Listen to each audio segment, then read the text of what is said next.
दिल्ली पर पूरी तरह क्रांतिकारियों का अधिकार था।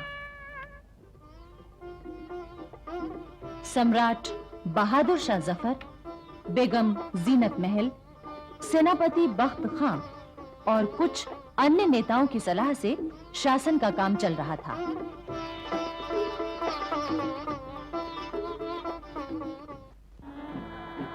लेकिन दूसरी तरफ दिल्ली के बाहर कंपनी सरकार की सेना का भारी जमाव था।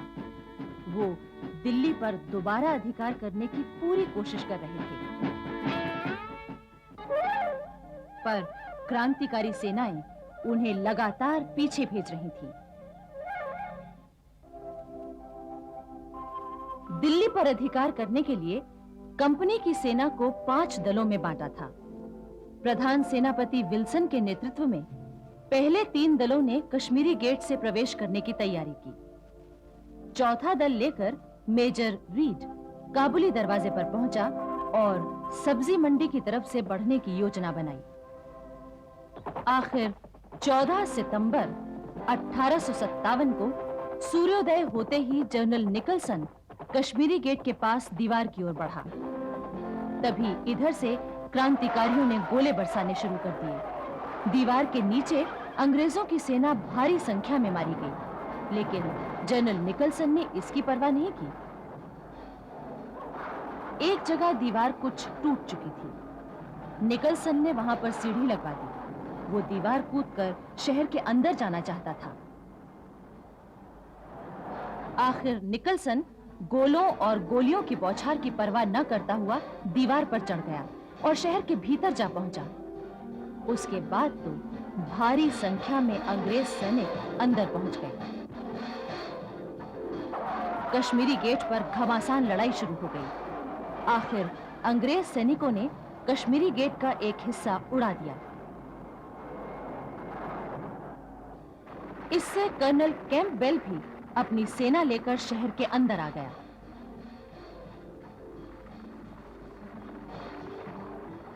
सब्जी मंडी के पास क्रांतिकारी सेना ने मेजर रीड की सेना का मुकाबला किया।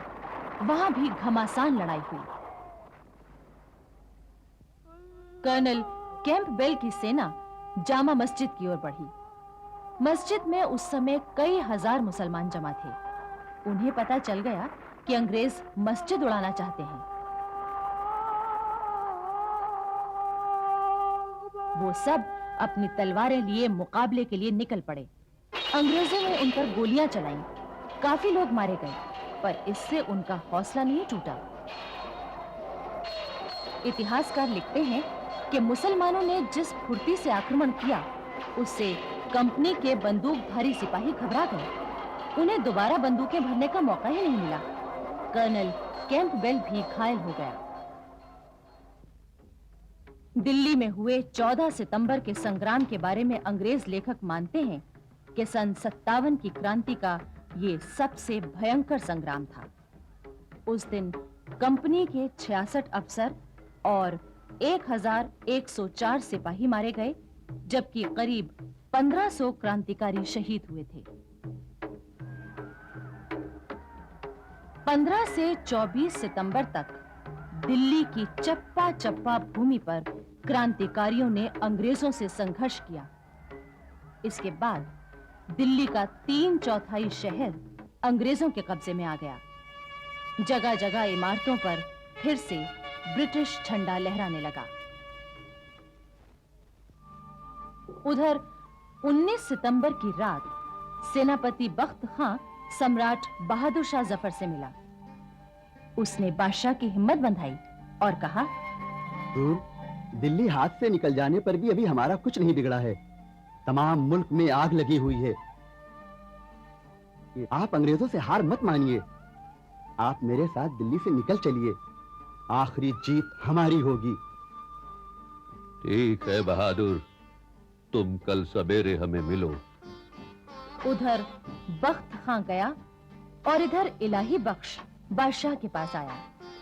इलाही बख्श बादशाह का समधी था, परंतु धन के लोभ में अंग्रेजों से मिलकर बादशाह को दिल्ली से बाहर जाने से रोक रहा था। हुजूर, अब बगावत के कामयाब होने की कोई सूरत नजर नहीं आती। बख्त खां के साथ जाने में आपको सिवाय तकलीफों के कुछ हाथ नहीं आएगा। मेरी मानिए, आप यहीं रह जाइए। मैं वायदा करता हूं कि अंग्रेजों से मिलकर सब बातें साफ कर दूंगा। आप पर कोई आंच नहीं आने दूंगा। अगले दिन सवेरे सम्राट बहादुर शाह हुमायूं के मकबरे में गए। बख्त खां को वहीं मिलने के लिए बुलाया गया। मकबरे के पूर्वी दरवाजे की तरफ यमुना नदी के किनारे बख्त खां की फौज पड़ी हुई थी। पूर्वी दरवाजे से ही बख्त खां बहादुर शाह से मिलने के लिए आया। बख्त खां, दिल्ली से निकलकर क्या हम महफूज रह सकेंगे? हुजूर, आपका इकबाल बुलंद है। दिल्ली को तो छोड़िए, मुल्क के तमाम इलाकों में आपके लिए इज्जत है और वहाँ आप महफूज रहेंगे। लेकिन इलाही बख्श तो आप उसकी बातों में मत आइए हुजूर, वो फिरंगियों से मिला हुआ है। मैंने अपनी फौज तैयार कर ली है, आप फौरन निकल चलिए। कोई आपका बाल बांका नहीं कर सकता। बख्त खां, मुझे तुम पर पूरा यकीन है। ठीक है, मैं थोड़ी देर में तुम्हारे साथ चलूंगा। बख्त खां के जाते ही इलाही बख्श फिर पहुंच गया। सारे मुल्क में फिरंगियों ने मार काट मचा रखी है। आज नहीं तो कल आप पर मुसीबतें आ जाएंगी। मेरी मानिए, फिरंगियों से दोस्ती करने में ही भलाई है हुजूर। बूढ़ा बादशाह अजीब पशुपेश में पड़ गया। अभी इलाही बख्श अपने दांव पेच चल ही रहा था कि बख्त खां पहुंच गया। अरे, ये फिर यहां टपका। हुजूर, मैं आपका रिश्तेदार हूं, भला मैं आपसे क्यों दगा करूंगा? लेकिन ये बख्त खां पठान है, मुगलों से अपनी कौम का पुराना बदला चुकाना चाहता है और आपके साथ धोखा करेगा। अच्छा तो ठहर, अब मजा देख धोखेबाज, अभी तेरा फैसला किए देता हूँ। अरे अरे अरे, ठहरो बहादुर, ठहरो। ये क्या पागलपन है? बहादुर, मुझे तेरी हर बात का यकीन है और मैं तेरी हर राय को दिल से पसंद करता हूं, मगर जिस्म की कुव्वत ने जवाब दे दिया है, इसलिए मैं अपना मामला तकदीर के हवाले करता हूं। मुझको मेरे हाल पर छोड़ दो और बिस्मिल्लाह करो। हमारी फिक्र मत करो, अपने फर्ज को अंजाम दो। बादशाह की बातें सुनकर बख्त खां का दिल टूट गया। वो गर्दन नीची करके पूर्वी दरवाजे से बाहर निकल आया।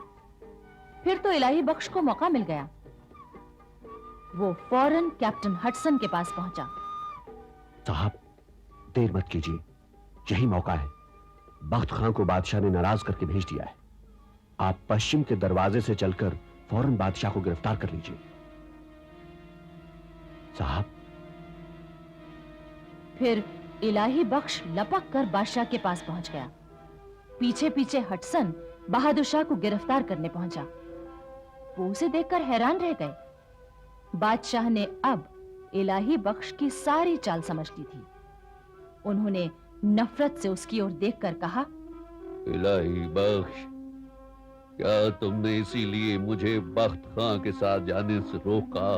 कैप्टन हडसन ने सम्राट बहादुर शाह जफर, बेगम जीनत महल और शहजादे जमां बख्त को गिरफ्तार कर लिया और उन्हें लाकर लाल किले में कैद कर दिया।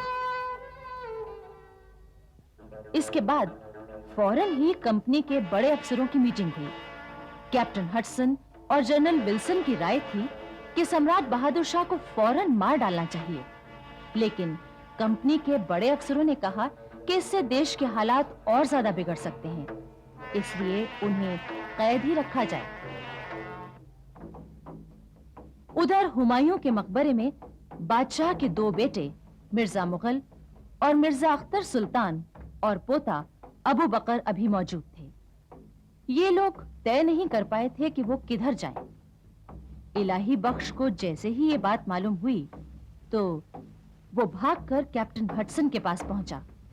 उसने हडसन से कहा, आप फौरन चलकर बादशाह के बाकी दो बेटों और पोतों को गिरफ्तार कर लीजिए। वो लोग भागने ही वाले हैं। कैप्टन हडसन तुरंत मकबरे में पहुंचा और तीनों शहजादों को गिरफ्तार कर लिया। इलाही बख्श ने उन्हें उस वक्त यही भरोसा दिलाया कि वो जनरल विल्सन से उनकी जान बख्शवा देगा।